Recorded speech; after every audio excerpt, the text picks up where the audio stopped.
Trataremos esta noche, recuerden que iniciamos estudiando panorama del Antiguo Testamento, ¿se recuerdan?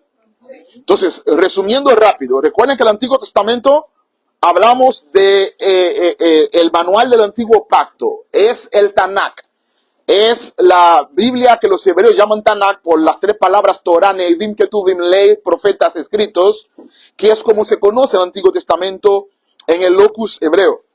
Y ese Antiguo Testamento, que hoy lo tenemos dividido en 39 libros, nos cuenta la historia de Israel, pero comenzando desde el prólogo primitivo, que es Génesis 1 al 11, hasta el retorno del cautiverio en la época de Esdras, Nehemías, Esther y Malaquías, Zacarías, como profetas. Entonces decíamos que vamos a ver el Antiguo Testamento en las diferentes secciones que está dividido. Primero tenemos lo que llamamos en el libro del Génesis, el Bereshit, que está dividido en dos grandes secciones. El Génesis va del 1 al 11, que llama ¿cómo? ¿Cómo llamamos del 1 al 11? Los comienzos o los inicios. Y luego del 12 al 50 llamamos ¿cómo? ¿Qué nos cuenta? ¿Del 12 al 50? Del 12 al 50 de Génesis, ¿qué cuenta? Los patriarcas, la historia de los padres.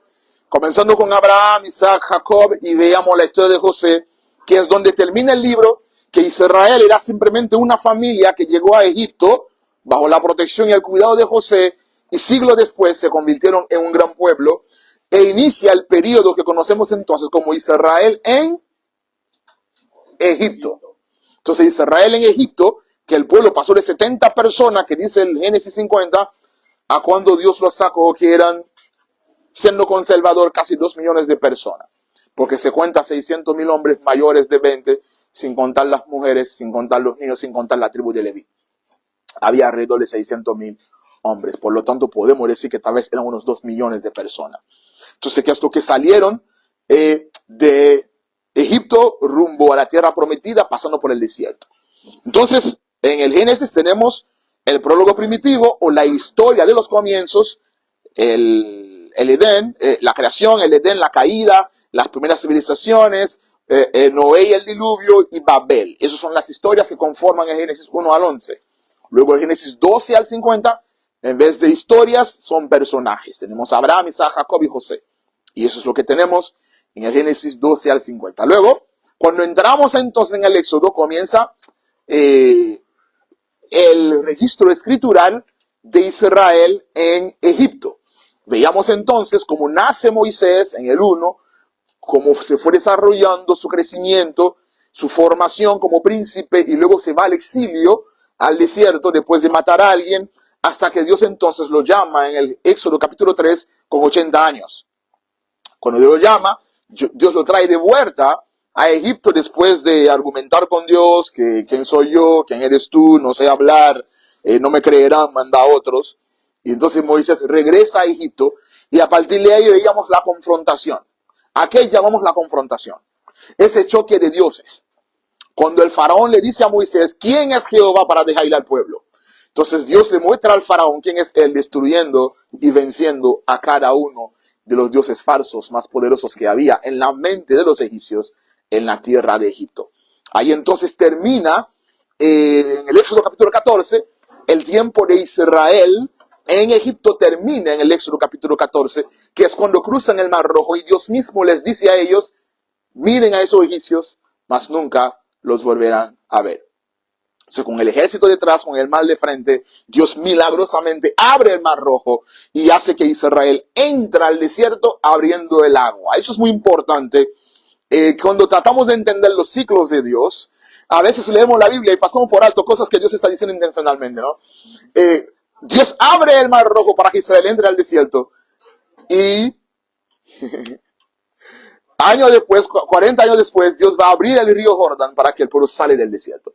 Dios abre el agua para que entren al desierto y Dios volverá a abrir el agua para que salgan del desierto y entren entonces a Canaán. Y eso es muy interesante, es muy importante que hagamos ese recuento antes de hoy cerrar el tema que nos convoca, que es básicamente los temas. Veríamos hoy los 40 años que va a pasar de ser en el desierto y los casi 300 y tanto años que va a pasar de Israel desde que entran a la tierra prometida como pueblo hasta que se convierte en una nación organizada, cuando van a pedirle a Dios finalmente un rey para ser como las demás naciones. ¿Algún comentario hasta ahora? ¿Estamos listos? ¿Ok? Ok, recuerden que decíamos hace 2 semanas, 6 semanas después de cruzar el Mar Rojo, llegan al Sinaí. En el monte Sinaí, los montes famosos e importantes de Israel, el Sinaí, Moriah, Nebo, no, esos montes, el monte de los olivos, uno de esos montes más importantes de la historia, entre tantos montes que menciona la Biblia, es el monte Sinaí. Porque en el monte Sinaí no solamente va a ser su primera gran parada, tan pronto salen de Egipto, su primera gran parada importante va a ser en el Sinaí, pero en el Sinaí va a ocurrir las dos cosas que para mí son los dos símbolos más importantes en toda la vida nacional y la vida religiosa de Israel. El primero de ellos es, en el Sinaí van a recibir la ley, los 10 mandamientos que llamamos el decálogo, deca de 10 logo de verbo o discurso, 10 discursos, 10 sermones o 10 normas que Dios le va a entregar en el Éxodo capítulo 20. ¿Ok? Entonces, ese decálogo, esos 10 mandamientos que todo, aunque todo judío se lo sabe, yo creo que todo cristiano debería sabérselo. ¿Sí? Sí. Debería sabérselo de memoria. ¿Cómo dice el primero? Falso. No, dice así el primero de los mandamientos. No. Búsquenlo en Éxodo capítulo 20. Dice, no tendrás dioses ajenos delante de mí, yo Jehová.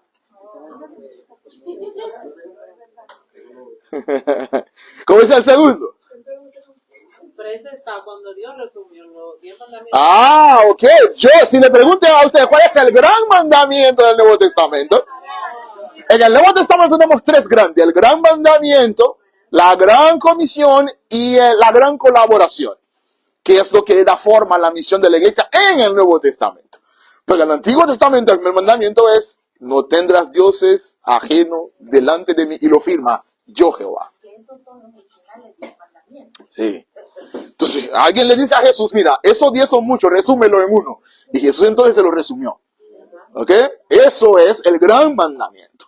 Pero los 10 mandamientos es otra cosa. Entonces, son normas morales que distinguen a Israel como un pueblo especial. Por ejemplo, una de las normas, uno de los mandamientos decía claramente que Israel tenía que tener un día de descanso para santificarlo, para recordarse que ya no es un esclavo y no tienen que seguir trabajando como burro, como animales, porque Jehová descansó y tenían que descansar.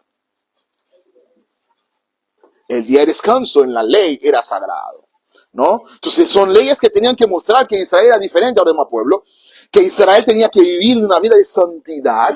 Por eso no fornicarás, no robarás, no matarás, no hablarás contra tu prójimo falso testimonio, no codiciarás, hablando de los últimos. Y también tenía como propósito regular la vida del pueblo en una sana convivencia. Mira, es mejor un mal gobierno que un no gobierno. Ninguna nación puede vivir sin ley. Si no me creen, miren Haití. Es mejor una dictadura que una anarquía. Y cuando Dios saca a Israel de Egipto, en la primera parada, 6 semanas después se salen de Egipto, que ya no tienen el amo que los fuetea, que los azota, que les dice a qué hora levantarse, a qué hora acostarse. Lo primero que Dios le da para que puedan autogobernarse es que la ley. Porque no puede haber sana convivencia sin una norma que rige, que gobierna, que establece los límites de esta convivencia. Amén. Entonces los 10 mandamientos, vemos que los números 4 tratan de la relación del hombre con Dios, y los siguientes 6, comenzando con la relación del hombre con sus padres, el 5, ¿no? Honra a tu padre y a tu madre, y luego entonces vienen los que tienen que ver con la sociedad. Son leyes que nos enseñan que Dios quería establecer una relación con Israel diferente a los demás pueblos tenían con sus dioses. Tenía que ser una relación totalmente monoteísta, porque Dios es celoso, no comparte su gloria, no comparte el altar con nadie. Si tú tienes a otra persona o a otro ídolo, a otro nombre cerca del altar de Dios en tu vida, Dios no está en tu vida. No es que Dios se va a quedar ahí esperando hasta que salga el otro. No, no, no. Tan pronto trae su ídolo a tu vida, Dios se va. Decía alguien que Dios es tan excelso que ni siquiera acepta un número 2. No es que tengo a Dios de número 1 y tengo otra cosa de número 2, no funciona. Dios tiene que ser el centro de toda tu vida. No es que primero Dios, después la familia, error. Dios es el centro para que funcione la familia, el trabajo, el negocio, la vida, la carrera. Todo tiene que girar en torno a Dios y Dios tiene que ser el centro de tu vida. Si tú tienes a Dios de número 1 y otra cosa de número 2, lo acercaste demasiado. En cualquier desliz cae el 1 y el 2 se vuelve 1. Entonces, cuando Dios no tiene que ser el 1 en tu vida, Dios tiene que ser el todo en tu vida. Si quieres tener una relación con Dios basada en el carácter santo y celoso de Dios. Dios tiene que ser el todo en tu vida, el centro. La razón por la cual te levantas, la razón por la cual caminas, la razón por la cual respiras. Y cuando Dios es el centro de tu vida, todo funciona mejor. ¿Ok? Amén. Entonces, también tenían un grupo de leyes del 21 al 23 del Éxodo. Muchísimas leyes civiles, leyes ceremoniales, leyes culturales, leyes sanitarias, que todas esas leyes tenían como propósito que Israel fue llamado a ser un pueblo diferente. Hay leyes que incluso ni sentido tenían, pero al final era la ley y había que cumplir con ella. Por ejemplo, bueno, sí tenían sentido, pero por nosotros hoy no tienen sentido. Hay una ley que decía que todo hombre de Israel, en su bolsa, en su alforja, juntamente con su espada, con su flecha, con el arma que usa, tenía que cargar siempre una estaca. Y la ley describía cuál era la función de esa estaca. La función de esa estaca era, cada vez que tenía el deseo de hacer el número 2, hacer un hoyito, hacerlo ahí y después taparlo. Le dice, pero Dios es tan detallista, ¿no? Porque está en el desierto. Si todo el mundo comenzó a hacerlo al aire libre, ¿qué va a pasar? ¡Cólera! Si Dios se encargó de decirle a Israel que por ley tú tenías que tener una herramienta que te ayuda a tapar tu inmundicia. Así lo dice el texto bíblico. ¿Ok? Una vez Israel entra en la tierra prometida, construyen letrinas, supongo, ya no era necesario andar con esa estaca. ¿Ok? Entonces las leyes de Dios tenían ese tipo de propósito. Pero no solamente Dios le dio la ley en el Sinaí, que regula el modelo de adoración, cómo el pueblo y Dios se iban a relacionar en adoración, también regula no solamente el tipo de adoración, sino el cómo de la adoración a través de la figura del tabernáculo. Si los 10 mandamientos es lo más importante que recibieron primero cuando salieron de Egipto, para poder relacionarse con Dios y relacionarse con sus hermanos, el tabernáculo es lo que le va prácticamente a ser el primer paso para el nacimiento de una religión 100% israelita, 100% judía, que es lo que después se convirtió en el judaísmo, que gira en torno al tabernáculo, que luego en torno al templo, porque el templo es el tabernáculo pero fijo. El tabernáculo era móvil en el desierto, pero cuando Salomón construyó el templo, es el mismo diseño del tabernáculo, atrio, lugar santo, lugar santísimo, pero fijo, allá en el monte Moria. Entonces Dios le da el diseño del tabernáculo a Moisés, allá arriba en el monte, y le dice a Moisés, constrúyelo conforme al diseño que te mostré en el monte. Por eso algunos argumentan que Dios tiene un tabernáculo en el cielo. De hecho, dice Apocalipsis que vendrá, descenderá del cielo. Porque lo que tenemos en la tierra es simplemente una representación de lo que ocurre en el cielo. Entonces Dios le mostró el plano, le mostró el diseño a Moisés y le dice, ve, constrúyelo. Y ese tabernáculo o tienda móvil o templo móvil tenía dos propósitos. Lo dice en el Éxodo 25:8. Su propósito era que Dios habitando en medio de su pueblo. Dios habitando en medio de su pueblo. En Juan capítulo 1, versículo 1, 2 y 3 dice, en el principio era el verbo y el verbo era con Dios y el verbo era Dios, en él estaba la vida y sigue describiendo. Y más adelante dice, y el verbo se hizo carne y habitó entre nosotros. Esa palabra y habitó entre nosotros es la misma palabra que se debería traducir como tabernáculo. Pero si lo decimos así en español no tiene sentido, ¿no? Y el verbo tabernáculo entre nosotros, no existe ese verbo, tabernáculo. Pero ¿qué está diciendo el pasaje en Juan? Que el tabernáculo de Dios que habitaba en medio de Israel en el desierto, y que el pueblo circulaba, gravitaba en torno a ese tabernáculo, porque el tabernáculo representaba la presencia de Dios en medio del pueblo, con una columna de fuego de noche, una columna de nube de día, que denotaba la presencia de Dios en el lugar santísimo, que el que entraba en ese lugar santísimo tenía que cumplir con cierta característica, y si no cumplía con esa característica podía morir. Está diciendo Juan que ese tabernáculo, esa figura del antiguo pacto, se materializa en Cristo, y Cristo hoy es el tabernáculo de Dios en medio de la iglesia. Por cuanto tú y yo tenemos a Cristo constantemente con nosotros, ya no caminamos bajo una nube de fuego de noche o una nube de día en el día, sino que caminamos bajo la protección y en comunión constante y perfecta con Cristo, nuestro Señor y Salvador. Tenemos un privilegio mayor que Israel, dice el libro de Hebreos, porque el pacto del cual somos beneficiados es mucho mayor, porque los símbolos, las promesas, los regalos, las bendiciones que tenemos en Cristo son mucho más gloriosos que las que Israel tenía en la figura de la ley y del tabernáculo. ¿Ok? Entonces el tabernáculo nos enseña que Dios quiere habitar en medio de su pueblo. Lo que pasa es que muchas veces no tenemos el espacio para que Dios habite en medio de nuestras vidas. Nuestra vida está tan ocupada que no tenemos espacio para Dios. Pero Dios anhela tener comunión constante con nosotros y necesita tener ese espacio con nosotros. Pero también el tabernáculo tenía un propósito pedagógico. ¿Qué significa eso? Enseñaba el tabernáculo. El tabernáculo enseñaba quién es Dios, cómo adorarlo y qué esperar de él. ¿Quién es Dios? Santo, celoso, terrible en el sentido que todos aquellos que alguna vez escucharon a Dios hablar temblaban y querían morirse. Dios es un Dios terrible, como lo describe Nehemías, en Nehemías capítulo 1 en su oración, cuando él recibió el llamado de regresar a Israel. Entonces Dios es un Dios, enseña quién es Dios, enseña cómo adorar a Dios, a través de ofrendas, de sacrificios, de penitencias, y luego que espera de Dios, que Dios siempre iba a protegerlos y pelear sus batallas por ellos. ¿Okay? Por eso Dios fue quien peleó las batallas en Jericó, peleó la batalla, bueno, perdieron al principio en Jai, después volvieron a ganar. Dios peleó sus batallas en el desierto y les dio victoria sobre cada uno de sus enemigos. Entonces tabernáculo también lo llamamos tienda o santuario, que son palabras que permanecen hasta el idioma de hoy, como santuario, por ejemplo. El tabernáculo era una tienda bien enorme, bien hermoso. Tenía lo que llamamos el atrio, que es el patio.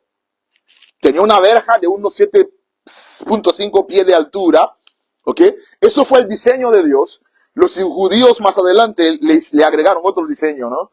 Agregaron el famoso patio más exterior, donde podían estar los gentiles. Porque ni al patio de la casa de Dios le permitían a los gentiles entrar. O sea, Dios, cada vez que Dios le da al hombre un medio para el hombre acercarse a él, el hombre termina complicándolo, inventándose una religión más compleja de lo que Dios le dio. Dios le dio el tabernáculo con 3 espacios, lo inventaron uno con 4 espacios, porque entendían que el patio a la cual tenían ellos acceso, los gentiles no podían tener ese acceso, porque siempre entendían que eran especiales, tenían que tener un trato especial. Pero eso nunca fue el diseño de Dios. Amén. Si con el salmista dice, es mejor un día en tus atrios que 1000 años en el patio más afuera, porque más afuera soy un gentil, más afuera no tengo pacto contigo. Y eso era más terrible para un judío, imaginarse fuera del pacto de Dios, que cualquier otra cosa. Prefiero un solo día estar en el patio, en el atrio, aunque no pueda acercarme ni siquiera al lugar de adoración, que era donde estaba el altar de bronce, más adelante, donde estaba el sacrificio. Prefiero estar en el atrio que estar afuera con los gentiles. Allá afuera no hay pacto. Allá afuera no hay bendición. Allá afuera no hay identidad. Allá afuera son incircuncisos. ¿Tiene sentido, no?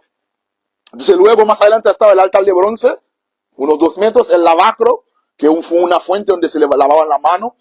Y más para allá adentro estaba lo que llaman el inner room, ¿no? El lugar santo, donde tenían la mesa de la proposición, donde Aarón y sus hijos tenían que oficiar el cambio, de tomar cuidado de las cosas del templo, el candelabro, que era una 7 lámparas con 7 brazos siempre prendido, y el altar del incienso. El arca del pacto era un cubo enorme de 1.4.5 metros. Es el elemento más sagrado de Israel porque simboliza era una especie de teofanía, ¿no? Como un símbolo que representaba a Dios. Por eso cuando iban a la guerra tienen que cargarlo. Porque si iba adelante, se supone que nunca iban a conocer la derrota. Dentro del arca de pacto tenían una muestra del maná que comieron por 40 años en el desierto. Estaba la vara de Aarón, la que floreció. Estaban las otras tablas del pacto porque Moisés rompió las primeras. Y tenía la figura de 2 querubines cubriéndolo, denotando el elemento de santidad que había en el pacto. Más o menos, cuando hablábamos de la vida teocéntrica de Israel, hablábamos de eso, ¿no? Mientras ellos caminaban por el desierto, el tabernáculo siempre tenía que estar en medio del campamento, ¿ok? Al norte, sur, este, oeste del tabernáculo, tenía que acampar las 4 ramas de la tribu de Leví. Aarón y Moisés en el frente, los descendientes de Merari, que contaron para ese entonces unos 6,200, los descendientes de Gerson y los descendientes de Coat. Ellos vivían más cerca del tabernáculo porque ellos son los que cuidaban el tabernáculo, la tienda móvil, el templo móvil.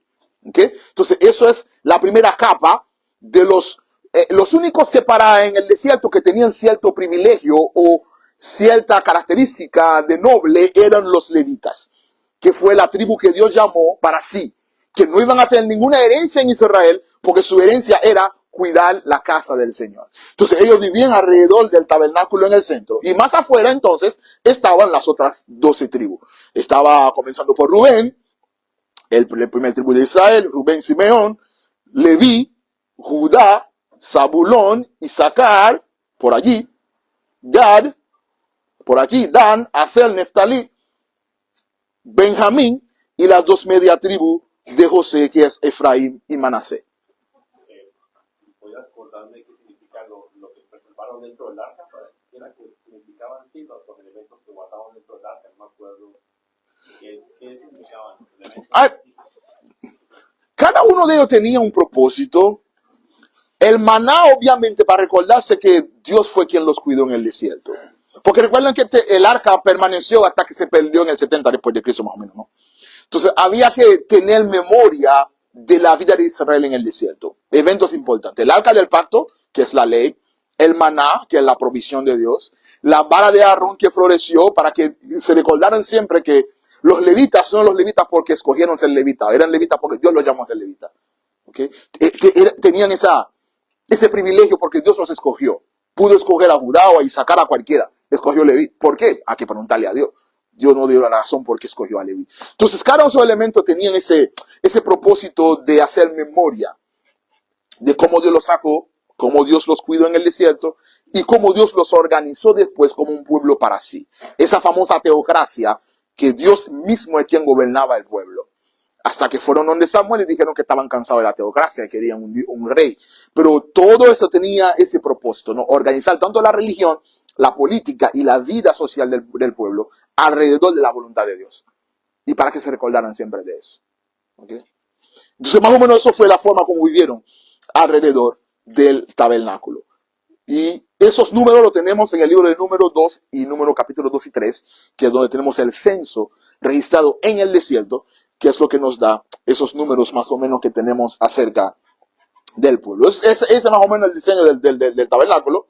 Tenemos el atrio, ¿okay? El lugar donde cualquier israelita podía entrar, y es el lugar que ellos luego restringieron a los gentiles. Los gentiles tienen que permanecer allá afuera.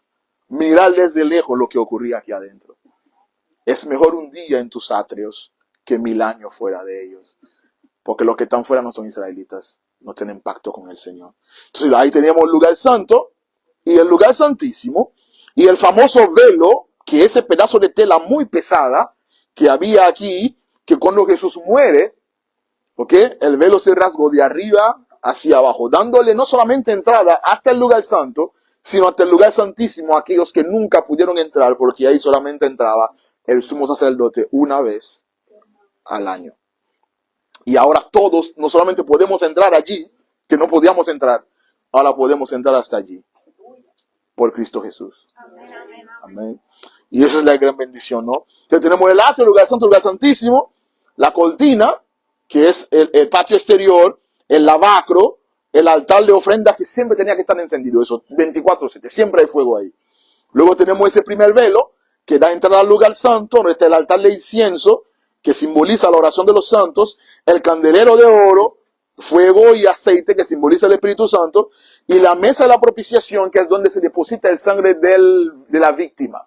Propiciar, la palabra propiciar, lo propiciatorio, es aplacar la ira. Se lo voy a explicar. Dios está eternamente enojado contra el pecador.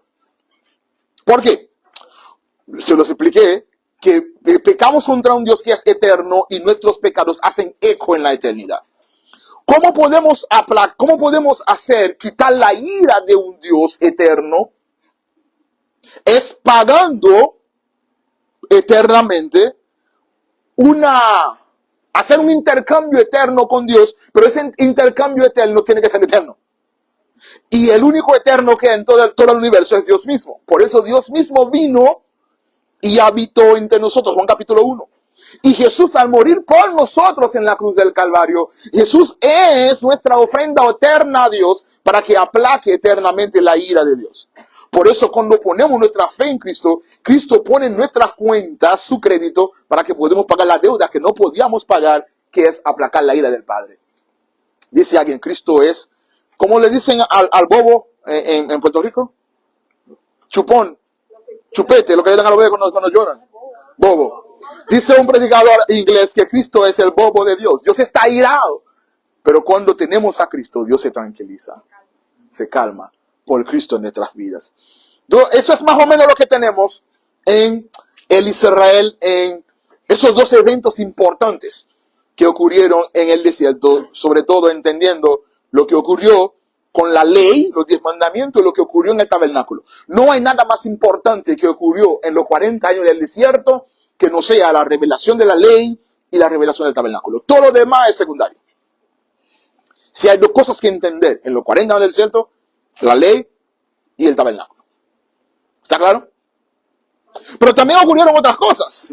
Como por ejemplo, en el desierto Dios le entregó a Israel el manual sacerdotal.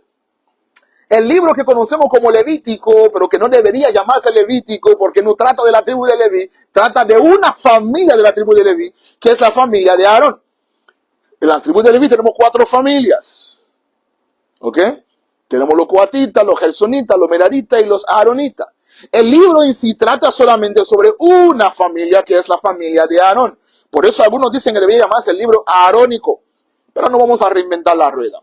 Todo el mundo lo conoce como. Pues lo llamamos Levítico. En la Biblia hebrea, recuerden que los libros se llaman por cómo comienzan. No se llaman por cómo lo llamamos hoy. Esos nombres los pusimos cuando se hizo la traducción del hebreo al griego en el siglo III a.C. ¿Ok? Entonces, los judíos hasta hoy siguen llamando los libros por cómo comienzan. ¿Y cómo comienza el libro de Levítico?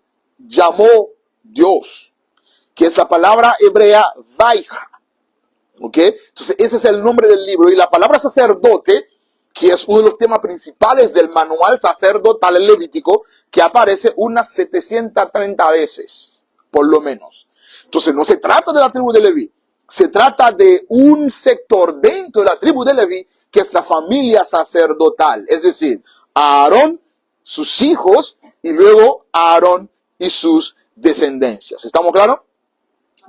Ahora, ¿cuál es el tema central del Levítico? Muy importante eso. Primero, Dios demanda, es decir, Dios exige santidad.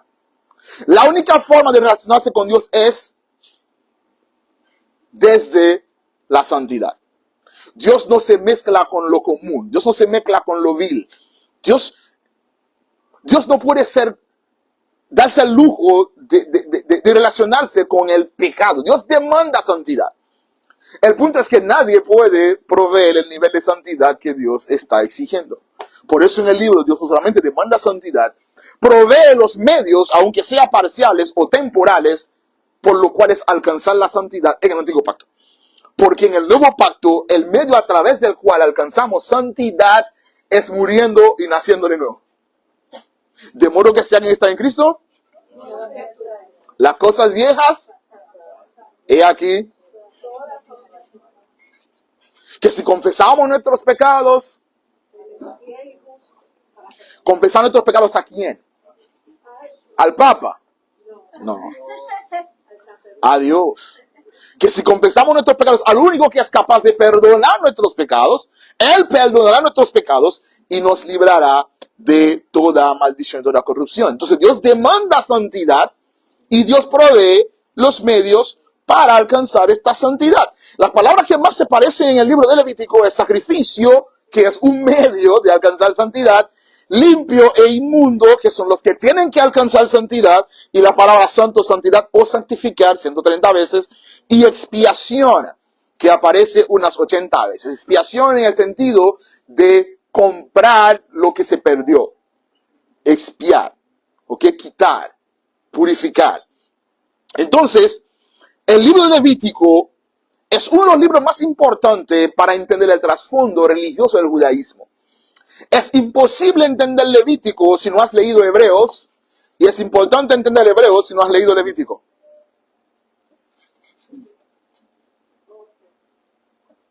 Es imposible entender Levítico si no has leído Hebreos, y es imposible entender Hebreos si no has leído Levítico. La gente me pregunta a veces, ¿y cuál leo primero? ¿Verdad que sí? Entonces, tú lees uno, lees el otro, y después vuelves y lees el uno. Escoge cualquiera. Lee el Levítico, lee Hebreos, y después vuelve y lee el Levítico. ¿Ok? El Levítico enseña sobre la gravedad del pecado a los ojos de Dios. Mira, nunca ha habido una generación de cristianos que ha tomado tan a la ligera el pecado como la que estamos viviendo. Es la primera generación de cristianos en 2000 años que juega, que relaja, que hace chiste con el pecado y lo ve como algo gracioso. Pero para Dios el pecado siempre es grave porque el pecado le costó la vida del Hijo. Cuando Jesús estaba en Getsemaní, que lo vamos a predicar este domingo, estaba sudando gotas de sangre, llorando, Padre, si es posible, pasa lejos de mí esta copa. A veces cometemos el error, le voy a hacer spoiler de la prédica del domingo, de pensar que Jesús estaba pensando en los latigazos y en la cruz. Error. Es verdad que lo que Jesús sufrió en la cruz fue terrible. La corona de espinas fue terrible. Lo que los soldados romanos lo azotaron hasta el cansancio fue horrible. Cargar la cruz por varios kilómetros y caerse 3 veces en el camino fue horrible. Aguantar el escupitajo, que le arrancaron la barba fue horrible. Que lo crucificaron totalmente desnudo. La película le puso algo de vergüenza poniéndole ropa. Fue desnudo. Todo eso fue horrible.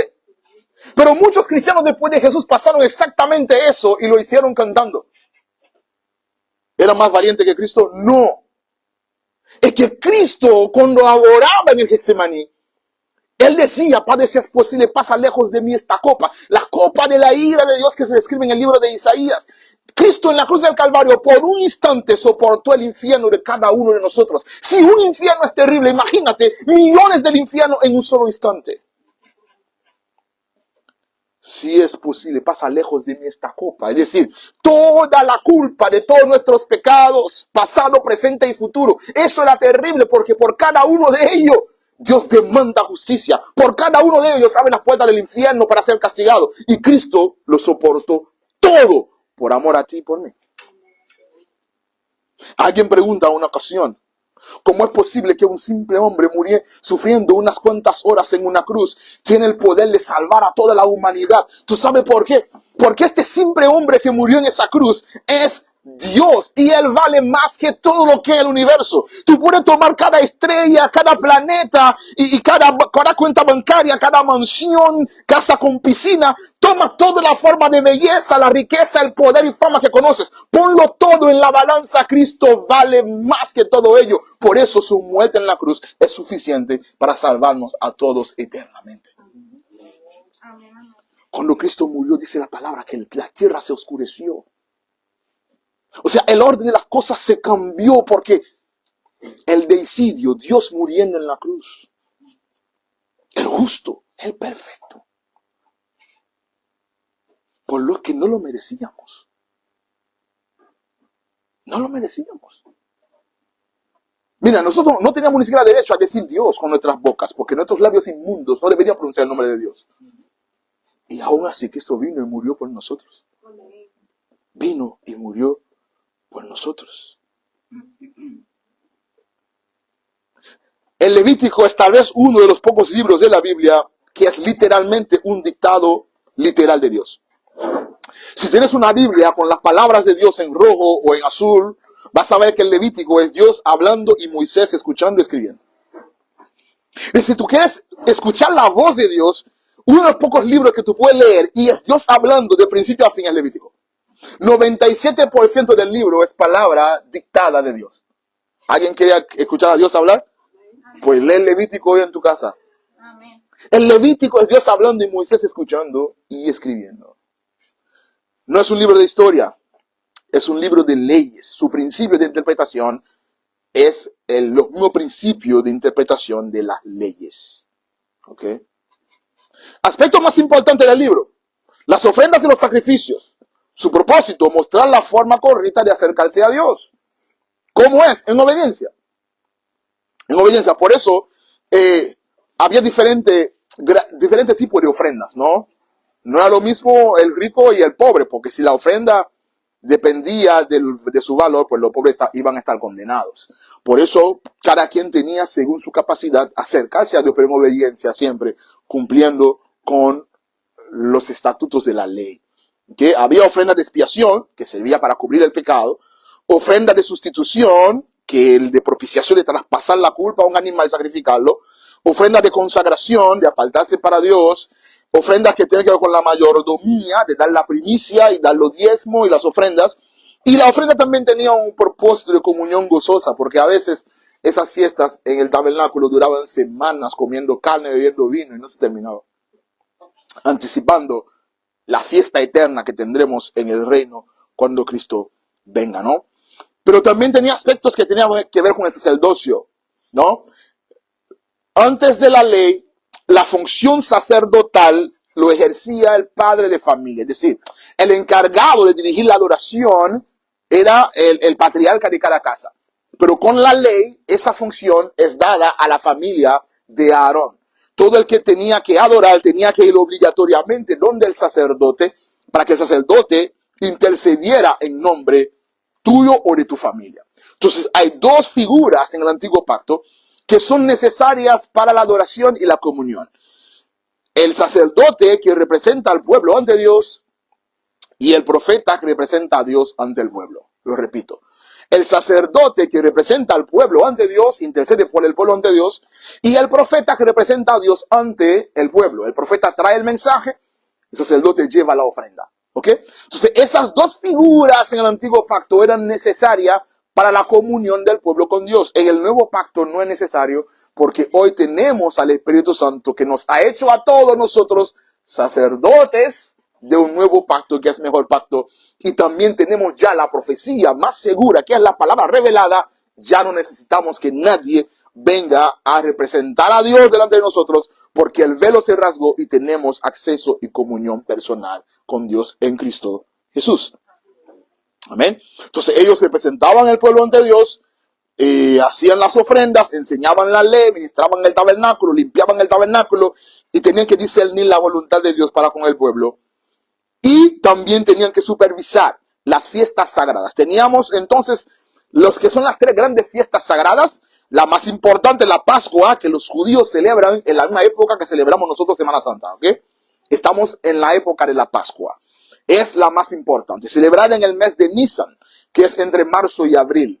Luego, 50 días después de la Pascua, está el Pentecostés, que también es otra fiesta cristiana.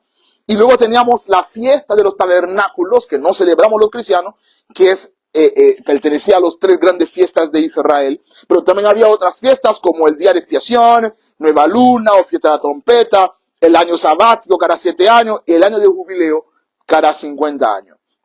En esos meses que son los meses de los judíos. Aquí está el calendario judío, para que lo comparemos con el calendario de nosotros. El calendario judío no comienza en enero, comienza en marzo, porque el año judío comienza con la Pascua, el día que Dios lo sacó de Egipto.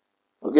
Ahí comienza el año judío. Entonces, el mes de Nisan, entre marzo y abril, que es cuando celebran la cosecha, más o menos una cosecha escasa, esperan la lluvia tardía. Ahí entonces tienen dos fiestas importantes en ese mes, que es la Pascua y la fiesta de las primicias, el 14 del mes de Nisan.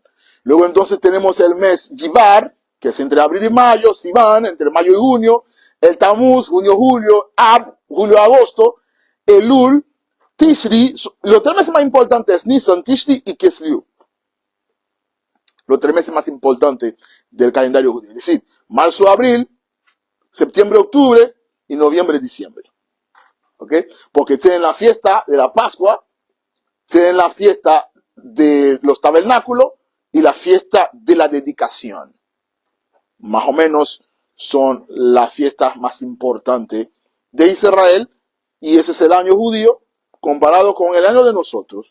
También tiene 12 temporadas, pero los nombres son diferentes y no comienza en enero, comienza con la fiesta de la Pascua en el mes de Nisan. El libro de Números, cuyo nombre significa contar o censo, en el hebreo es Bamidbar, que porque así comienza el libro en el desierto. Es el libro más importante para conocer qué pasó en Israel los 40 años en el desierto. ¿Qué fue lo que dije? El Número es el libro más importante para saber la historia de Israel en el desierto. ¿Israel duró cuántos años en el desierto? 40. Número registra 38 años. 38 años lo que pasó en el desierto está en ese libro. Si quieres saber qué pasó en el desierto, ¿qué libro hay que leer?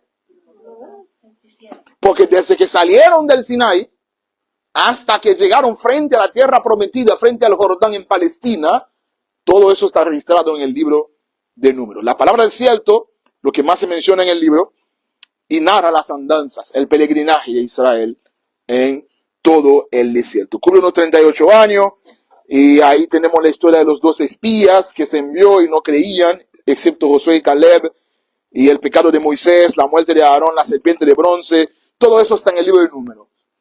Y el último libro que tenemos en el desierto es Deuteronomio, que es el libro, el Devarim, uno de mis favoritos en el Antiguo Testamento, el Deuteronomio. Sí, estas son las palabras. Mira cuántas son en español: 1, 2, 3, 4, y uno solo en hebreo. Sí, el Devarim. Entonces, Deutero significa segunda nomia, ley, Deuteronomio, segunda ley, pero no es una segunda ley, es una repetición de la primera. ¿Ok? Recuerden que Moisés leyó la ley primero en el Sinaí y toda esa generación murió en el desierto. Antes de Moisés despedirse del pueblo, semanas antes de entrar a la tierra prometida, vuelve a leerle las leyes, pero no solamente lo lee, lo interpreta y lo aplica. Por eso Moisés predica 3 sermones, 3 discursos. Un sermón histórico, de Deuteronomio 1 al 4, recuerda a Israel, recuerda que Dios le dio comida, que Dios le dio agua, que Dios venció a sus enemigos, que Dios le dio nube, que Dios le dio luz de noche. Recuerda, no sean ingratos, recuerden. Luego le aplica la ley. Oye Israel y obedece, porque si obedeces te irá bien, si no obedeces te irá mal. Y luego le da un sermón profético, los últimos capítulos 27 al 30, en la cual le dice: mira, yo sé que ustedes van a entrar en la tierra prometida y van a vivir como les da la gana. Pero Dios lo va a tratar también como a Dios le da la gana. Dios lo va a exiliar.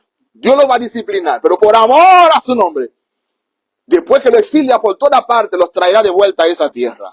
Porque esa tierra siempre será de ustedes. Eso dice Moisés ahí. Y luego entonces Moisés se despide, muere, o creemos que murió, pero nunca vimos su entierro. No se sabe dónde fue enterrado Moisés. Solamente pensamos que murió. Judas 14 dice: cuando Satanás peleaba con el ángel por el cuerpo de Moisés, si había un cuerpo, pues murió. Pero ¿dónde se enterró? Tal vez nunca fue enterrado. Porque si el ángel y Satanás pelearon por el cuerpo, ¿quién ustedes creen que ganó?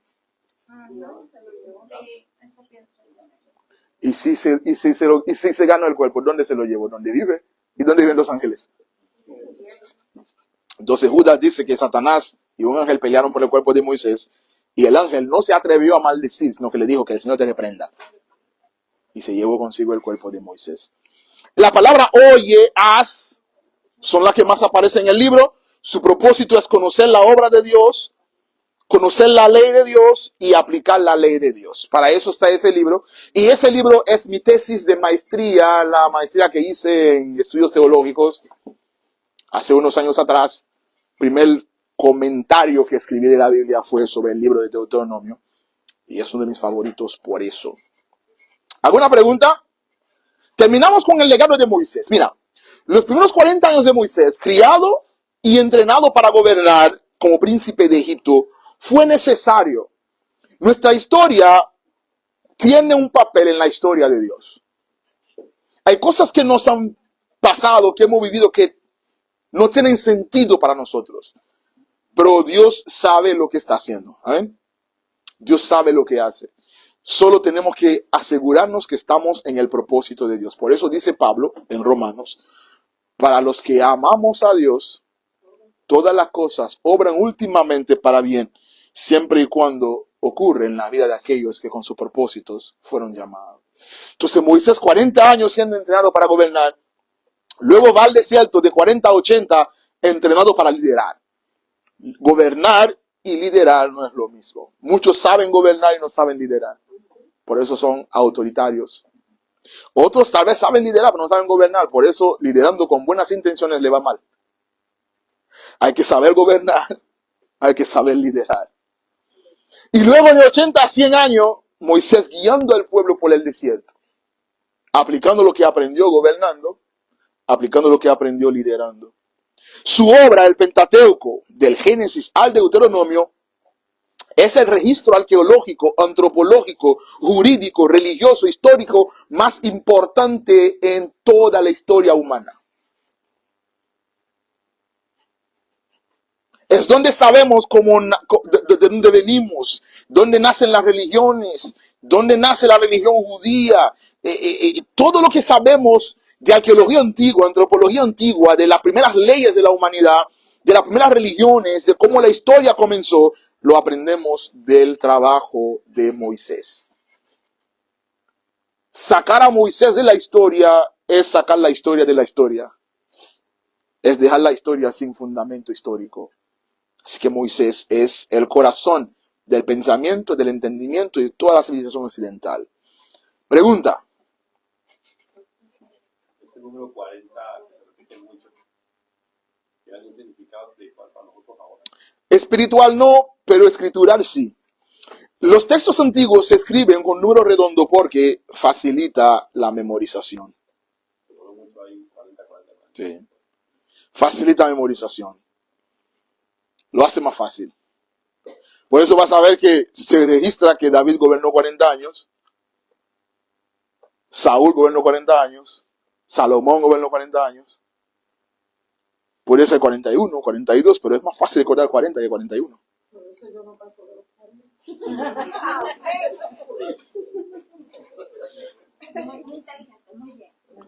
Preguntas, comentarios.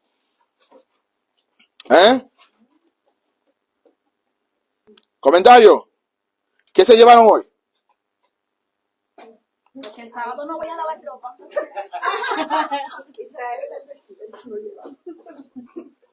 ¿Qué se llevaron hoy? No, está muy interesante. No sabía lo del cuerpo de Moisés, muy interesante. Judas 14. No lo sabía. Lo leíste, ¿no? No voy a apuntarlo. Tengo una idea más o menos un pensamiento, pero ¿por qué sería el propósito de que Satanás quería llevarse el cuerpo de Moisés? Pregúntale a Judas, porque él lo dijo, pero no dijo por qué. Lo apunté a leerlo. No. Pregúntale a Judas, que lo dijo, solamente me dejó con la incógnita. Yo le voy a preguntar luego cuando lo veo en el cielo. Yo pienso que quizás de esa manera, porque como el pueblo de Israel era tan idólatra, que si él hubiera quedado allí, se hubieran puesto Dios. Así mismo, muchos creemos eso mismo. Muchos